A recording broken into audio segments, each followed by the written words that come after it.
Herkese selam dostlarım, ben Zaron. Bugün sizlerle beraber yepyeni bir videoyla karşınızdayım. Belki üzücü bir video olacak, belki mutlu bir video olacak ama nasıl bir video olacağını önden söyleyeyim. Çok büyük kararlar alındı, çok büyük kararlar almak için fedakarlıklar yapıldı. Yani her şeyi bu videoda detaylı bir şekilde öğreneceksiniz dostlarım. Yani bu videoyu izlediğiniz zaman 4128 krallığında neler olup bittiğini, bizim Sleep projemizin 4132, 4133, 4134 olduğu üzere 3-4 tane krallık olarak düşündük. Yani bu krallıklara neden gitmedik, neler oldu, neler bitti, her şeyi bu videoda anlatacağım sizlere. Yanımda Savage Mali arkadaşım var. Mali, ses ver kankam. Selamünaleyküm. Heh. Benim R4'üm dostlarım. Ben şimdi ilk başta her şeyi en baştan şekilde anlatayım sizlere. Ben normalde LoL klanında, yani top 1 LoL'de R4 olarak oynuyordum. Normal olarak. Sonra yöneticilerin aktifsizliği dahilinde, yani yöneticiliğin düzensiz yönetimi, ondan sonra aktif olup diye gerekli açıklamalar olmaması dahilinde top 1 dağıldı bildiğiniz üzere. Onunla LoL dağıldı yani bildiğiniz üzere. Sonra ben TOT klanına geldim ve burada R5'lik aldım dostlarım. Yani şu an bu klanın yöneticisi benim. Ve yanımda R4 olan Mali var. Savage kendisi. Ben burada yokken buranın R5'i olan arkadaşımız kendisi dostlar. Şimdi biz bir Sleep projemiz vardı değil mi Mali? Evet. He. İlk önce 4132 krallığına göç etmeyi düşündük. Ondan sonra o iptal oldu. Daha sonra 4134 krallığına gitmeyi düşündük dostlarım. Şimdi 4132 neden iptal edildi? 4134 neden iptal olma aşamasına geldi? Öncelikle ilk önce siz Mali'yi tanıyın. Mali kendini tanıtsın. Ben ondan sonra gerekli açıklamalar yapacağım. Mali, sendeyiz kankam. Kendini bir tanıt. Sen kimsin? Kaç gündür oynuyorsun bu oyunu?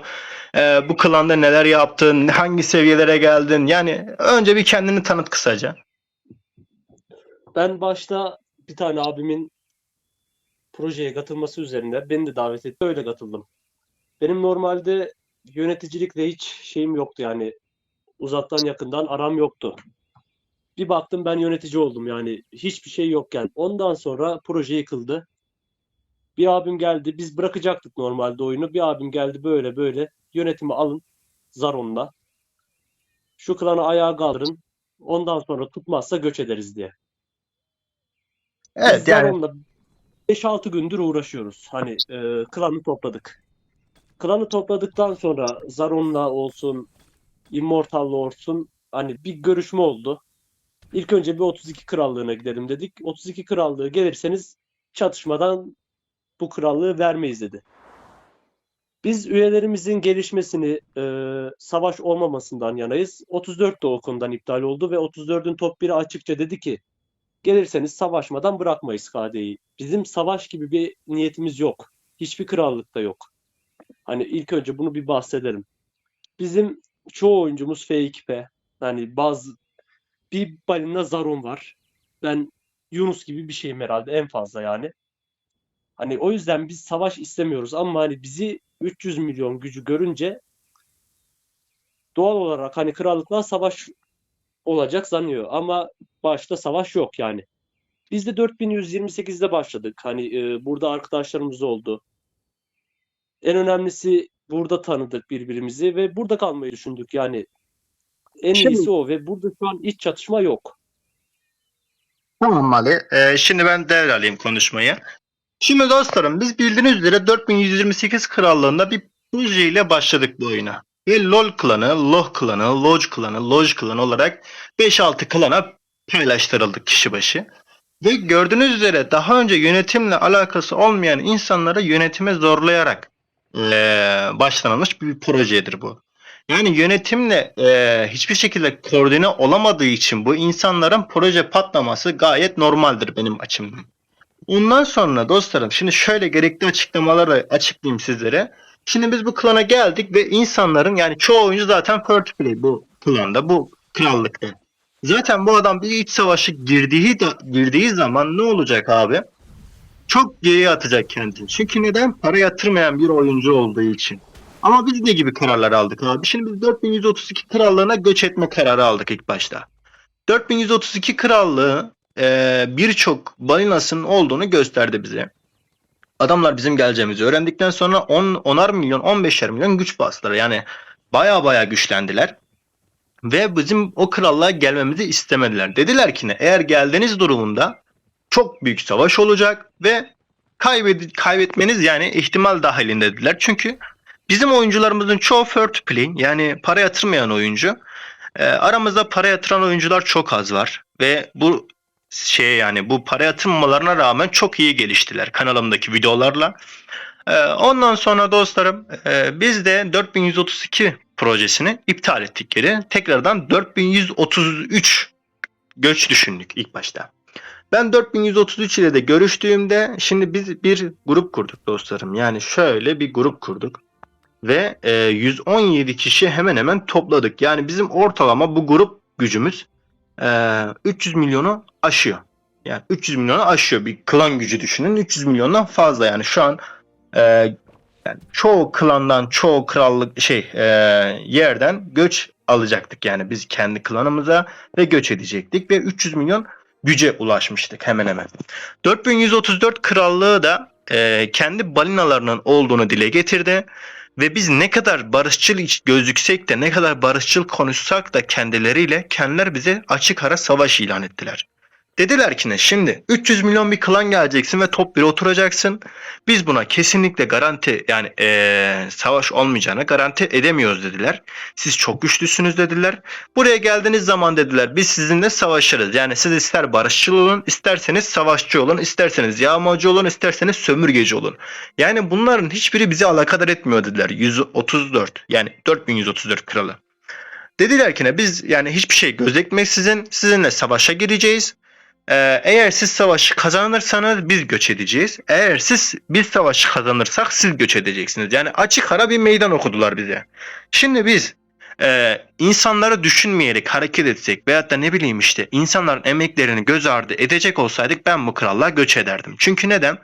Oradaki klan gücü top 1'i 110 milyon abi. Benim şu anda topladığım grup gücü 300 milyon. Ben oraya giderdim ve herkesi de gerçekten de yok edebilecek potansiyele sahiptim yani. Çünkü neden? Oyun bilgim olsun, deneyimim olsun. Çok eski zamandan beri bu oyunda olduğum için yani açık ara herkesin önüne geçerdim ben her türlü. Bayrak atma konusunda olsun, strateji konusunda olsun. Yani her türlü ben bu savaşı kazanır 34'ün krallığı koltuğuna da otururdum. Ama ve lakin ben üyelerimi düşünerek hareket ettiğim için insanların emekleri var, zamanları yani zaman harcıyorlar bu oyuna, para harcıyorlar yeri geliyor. Yani hiçbirinin hebe olmasını istemedim abi. Yalan söylemeyeyim ilk başta. Ve bu kararı alırken de yani göç etme kararı alırken de ben çoğu insanla konuşarak bu kararı aldım. Şimdi göçün iptal olmak konusuna gelince de tek başıma karar aldım. Neden tek başıma karar aldım? Çünkü abi dediğim üzere yani birçok üyemiz var ve birçok üyemiz de first play abi. Bu insanlar savaşa girdikleri zaman ne olacak? Çok büyük güç kayıpları olacak. Çok büyük güç kayıpları olduğu zaman ne olacak abi? Zaten sen iç savaştan çıktığın için KVK1 kazanamayacaksın. Ondan kaynaklı biz tekrardan 4128 krallığında kalma kararı aldık dostlarım. Yani şöyle söyleyeyim biz SOT klanı lideri olarak konuşuyorum şu anda. Arkadaşlar ben bu krallıkta devam ediyorum. Hiçbir şekilde göç projem yoktur artık. İptal olmuştur. Üyelerimin her hepsini savaştan korumak adı altında iptal ettim. Hepsini. Ve şunları da belirteyim. Ben bildiğiniz üzere 2019 yılından beri bu oyunda var olan bir insanım. YouTube hesabım bu benim ikinci YouTube hesabım ve bu hesabım benim aşağı yukarı 2 yıllık bir hesabım ve son 6 aydır 7 aydır video yüklemeye başladığım bir hesabım bu. Daha önceki hesabım daha çok eski. Yani benim zamanımda olan insanlar Selim Kır, Prodet, ondan sonra Yaşar. Yani ben bu tür insanlarla yürüyen bir insandım YouTube'da. Yani ben çok eski bir oyuncu olduğum için gerekli değerlendirmeler altında bu krallıkta kalma kararı aldık. İnsanların gelişimi sağlığı açısından. Ve yönetim kadrom da aynı şekilde dostlarım. Savage yani Mali arkadaşımız ne kadar üye yönetimle alakalı herhangi bir şey bilmese dahilinde ben ona birçok yön gösterdim. Yani ne yapması gerektiğini, ne etmesi gerektiğini her şeyi gösterdim.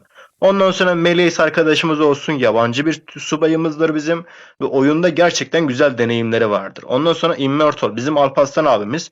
Yani bu da gerçekten oyun hakkında, yönetim hakkında gerçekten gerekli deneyimleri vardır. Mesela Marlo arkadaşımız bu da aynı şekilde oyun hakkında güzel deneyimleri vardır. Bilever yani herkes şu an yönetim kadrosunda hiçbir şekilde oyunu bilmeyen bir oyuncu yok dostlarım. Ve sizden istediğim tek şey şu.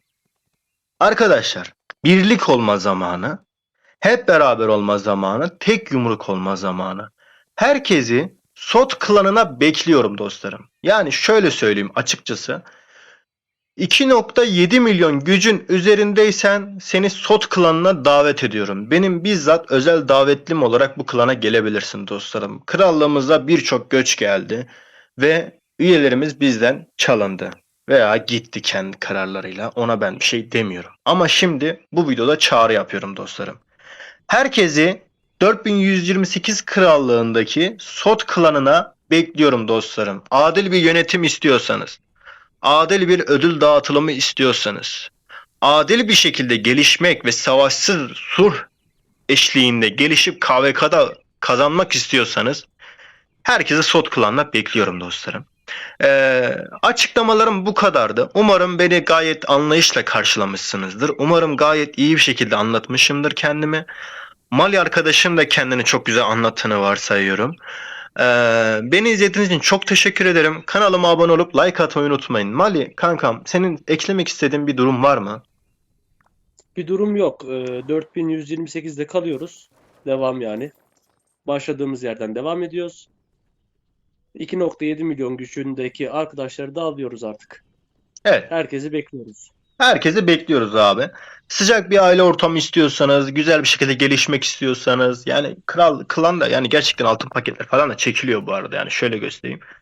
Bak mesela altın sandık yani en başta yani günlük nereden baksan 7-8 tane altın sandık geliyor yani bu Fair to Play oyuncuların gelişimi için yani gerçekten inanılmaz bir şey yani bu klana gelirsen abi çok güzel bir şekilde gelişeceksin, etkinlikler zamanlı oluyor, her şey dört dörtlük yani abi, herkesi bekliyorum bu klana. Eklemek istediğim bir şey yoksa Mali videoyu sonlandırıyorum. Tamam kardeşim. Beni buraya kadar izlediğiniz için teşekkür ederim. Hoşça kalın efendim. Bay bay.